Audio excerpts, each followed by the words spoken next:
Welcome to our YouTube channel Educate Yourself. उम्मीद है आप सब लोग खैरियत से होंगे और हमारे लेक्चर्स को फॉलो कर रहे होंगे। आज हम देखेंगे rules for correct English. English के अंदर भी हमें सेंटेंसेस को लिखने के लिए, यूज़ करने के लिए कुछ रूल्स को फॉलो करना पड़ता है। आज हम उनको देखेंगे। सबसे पहले हम देखेंगे कंपैरेटिव डिग्री और सुपरलेटिव डिग्री से रिलेटेड कुछ rules. Rule number 1, comparative degree is used for comparison of two things. जब दो चीज़ों के दरमियान कंपैरिजन होगा तो हम कंपैरेटिव डिग्री यूज़ करेंगे, और अगर दो से ज़्यादा हो तो हम सुपरलेटिव डिग्री को इस्तेमाल कर सकते हैं। तो कंपैरेटिव डिग्री में आता है, जैसे अगर हम यहाँ पे देखें, एग्जांपल है which is the most beautiful of the two. अब यहाँ पे दो चीज़ों के दरमियान में कंपैरिजन किया जा रहा है, लेकिन जब डिग्री देखी जाए तो डिग्री यहाँ पे सुपरलेटिव है, जबकि यहाँ पे कंपैरेटिव डिग्री होनी चाहिए, दैट इज़ मोर। तो यहाँ पे हम मोर को यूज़ करेंगे, मोस्ट को यूज़ नहीं करेंगे। हम कहेंगे which is the more beautiful of the two, क्योंकि दो चीज़ें हैं तो दो के दरमियान कंपैरिजन के लिए हमेशा कंपैरेटिव डिग्री को यूज़ करते हैं। Second example, Anuj performance in the play was best than Deepika's performance but not as good as Nandini's. अब यहाँ पे देखें बेस्ट का यूज़ किया गया है। बेस्ट आपकी सुपरलेटिव डिग्री है, बेस्ट नहीं आना चाहिए, बल्कि यहाँ पे आपका यूज़ होना चाहिए बेटर। तो यहाँ पे इसको करेक्ट कर लीजिए कि Anuj performance in the play was better than Deepika's performance. Rule number 2 क्या है? In comparison of two qualities of same person और thing, E R form should not be used. अब अगर आप एक ही इंसान या एक ही चीज़ की दो क्वालिटीज़ को कंपेयर कर रहे हैं, जैसे फॉर एग्जांपल अगर मैं अपनी ही कोई सी दो क्वालिटीज़ को कंपेयर कर रही हूँ, या मैं किसी चीज़ को लेती हूँ और उसकी ही दो क्वालिटीज़ को कंपेयर करती हूँ, तो मैं ई आर फॉर्म यूज़ नहीं करूँगी, बल्कि वहाँ पे मोर यूज़ करूँगी कंपेरेटिव डिग्री के लिए। एग्जाम्पल देखते हैं, he is visor then brave. अब हम एक सब्जेक्ट को ले रहे हैं, उसकी क्वालिटीज़ को कंपेयर कर रहे हैं कि वो वाइज ज़्यादा है ब्रेव की निस्बत। अब यहाँ पे हमने वाइज़र यूज़ किया है, जबकि जब हम एक इंसान की दो क्वालिटीज़ को कंपेयर कर रहे हों तो ई आर फॉर्म यूज़ नहीं होती। यहाँ पे आएगा he is more wise than brave. वो वाइज ज़्यादा है than brave. He is more wise than brave. तो यहाँ पे वाइज़र कट जाएगा, वाइज़र नहीं आएगा। He is more wise than brave. Example number 2, Rita is cleverer than pretty. अब देखें यहाँ पे भी रीटा की क्वालिटीज़ को कंपेयर किया जा रहा है कि वो ज़्यादा चालाक है या खूबसूरत ज़्यादा है।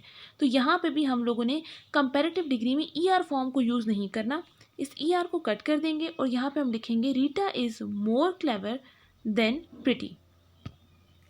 रूल नंबर 3 क्या है? In comparative degree a thing is excluded from the class. एक चीज़ को आपने क्लास से निकाल देना है। जैसे अगर हम बात करें, Ram is sharper than any other boy in the class. अब यहाँ पे हमने कंपैरेटिव डिग्री का इस्तेमाल किया है, क्योंकि हम उसको क्लास से एक्सक्लूड कर रहे हैं कि वो किसी भी बच्चे से, चाहे कोई भी बच्चा आ जाए, उसमें सबसे ज़्यादा शार्पर जो है वो राम है। इसी तरह अगर सेकेंड एग्जाम्पल देखें, शान is taller than any one in his family.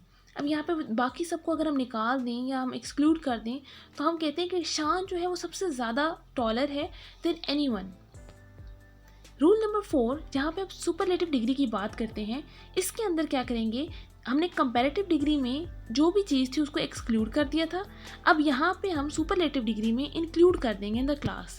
For example, Ram is the sharpest boy in the class. अब हम जब बात कर रहे हैं कि वो क्लास में शार्पेस्ट है, यानी सुपरलेटिव डिग्री को यूज़ कर रहे हैं, तो उसके अंदर इंक्लूसिव आपने यूज़ करनी है अप्रोच।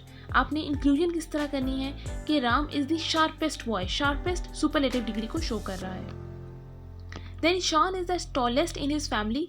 यहाँ पर भी हमने सुपरलेटिव डिग्री यूज़ की है और साथ में कोई एज सच उसको एक्सक्लूड नहीं किया, बल्कि उसको उसके अंदर इंक्लूसिव अप्रोच हमने यूज़ की है। रूल नंबर 5, व्हेन टू और मोर पर्सन्स और थिंग्स आर कंपेयर। जब आप दो या दो से ज़्यादा लोगों को या चीज़ों को कंपेयर करते हैं तो सेम पार्ट्स आपने यूज़ करने हैं, यानी आप सेम पार्ट्स को कंपेयर करें। ऐसा नहीं है कि एक पर्सन के आप आइज़ को दूसरे के हाथों से कंपेयर करना शुरू कर दें। नो, आइज़ को आइज़ के साथ कंपेयर करेंगे, पॉपुलेशन को पॉपुलेशन के साथ कंपेयर करेंगे, सिटी को सिटी के साथ कंपेयर करेंगे। ये नहीं होगा कि सिटी को आप दूसरे कंट्री के साथ कंपेयर कर रहे हैं। अब एग्जाम्पल देखें, population of Karachi is greater then Lahore. अब यहाँ पे ये अगर सेंटेंस देखें तो ये हमें क्या शो करवा रहा है कि कराची की पॉपुलेशन लाहौर से बड़ी है। लाहौर एक शहर है और शहर के साथ हम कराची की पॉपुलेशन को कंपेयर कर रहे हैं, तो ये सेंटेंस हो जाएगा हमारे पास गलत। इसका सही सेंटेंस क्या है? Population of Karachi is greater than that of Lahore. अब Lahore than that of Lahore का मतलब क्या है कि कराची की पॉपुलेशन लाहौर की पॉपुलेशन से ज़्यादा है। तो अब ये हमारा सेंटेंस हो गया ठीक। Rule number 6, we must not use double comparatives और सुपरलेटिव्स इन अ सेंटेंस। हम एक सेंटेंस में दो कंपैरेटिव्स या दो सुपरलेटिव्स यूज़ नहीं कर सकते। For example, he is the most cleverest boy in the class. अब यहाँ पे दो चीज़ें आ रही हैं, मोस्ट भी आ रहा है और क्लेवरेस्ट भी आ रहा है, और दोनों ही सुपरलेटिव हैं। तो यहाँ पे हम एक चीज़ यूज़ करेंगे, हम मोस्ट को हटा देंगे, he is the cleverest boy in the class. तो यहाँ पे हमारा सेंटेंस अब ठीक हो जाएगा। इसी तरह कुछ हमारे पास कंपैरेटिव एडजेक्टिव्स होते हैं, like superior, junior, senior, prior, interior, posterior, like that kind of. In sentences के बाद आपने देन नहीं लगाना, बल्कि टू का यूज़ करना है। Should be followed by to instead than. For example, Raj is senior than me. ये गलत है, यहाँ पे देन का यूज़ नहीं आना चाहिए, बल्कि यहाँ पे सेंटेंस यूज़ होना चाहिए, Raj is senior to me. इसी तरह I prefer coffee than tea. मैं कॉफ़ी को चाय के ऊपर किस तरह प्रेफर कर रहा हूँ, यहाँ पे देन का यूज़ नहीं आता है, यहाँ पे यूज़ आता है टू का। I prefer coffee to tea. That's all.